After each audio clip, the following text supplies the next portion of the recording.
আসসালামু আলাইকুম, বিসমিল্লাহির রহমানির রহিম।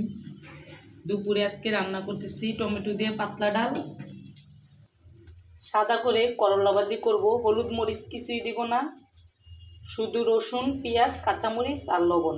এইভাবে করলা ভাজি করে খেয়ে দেখবেন, অনেক ভালো লাগে।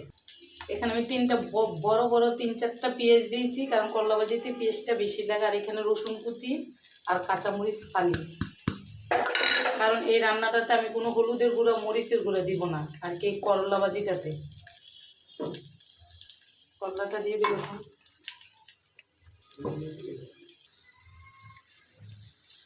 এখন দেবো লবণ পরিমাণ মতো।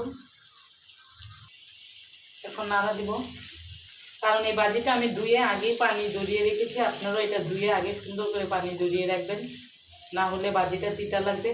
কিন্তু এইভাবে করলা ভাজি করে দেখবেন, একটু তিতা লাগে না ভাজিটা। করলাটা দেওয়ার পর চুলার আঁচটা বাড়িয়ে দিবেন। করলার গায়ে যতটুকু পানি থাকে এগুলো শুকিয়ে যাবে। এই যে দেখেন, এখানে পানি উঠেছে না, এগুলো শুকিয়ে যাবে। চুলাটা বাড়িয়ে দিতে হবে, তাহলে তিতা লাগবে করলাটা। এই চুলায় ডালটা দিয়েছি আমি, কারণ রোজার মধ্যে একটু পাতলা মুসুরির ডাল খেতে ভালোই লাগে।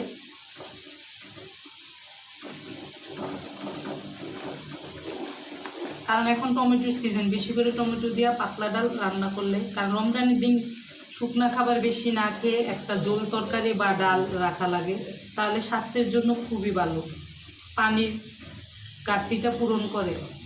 আপনারা টমেটোর খাট্টা বা টমেটোর ডাল বা একটা ঝোল তরকারি সেহরির সময় বা ইফতারির সময় রাখবেন। কারণ দেখা যায় আমাদের রোজা থেকে সারাদিন পানি খাওয়ায় না, শরবত টরবত খেলেও রান্নার খাবারেও একটু ঝোল তরকারি রাখা লাগে, সেটা মাছের ঝোলই হোক আর পাতলা ডালই হোক।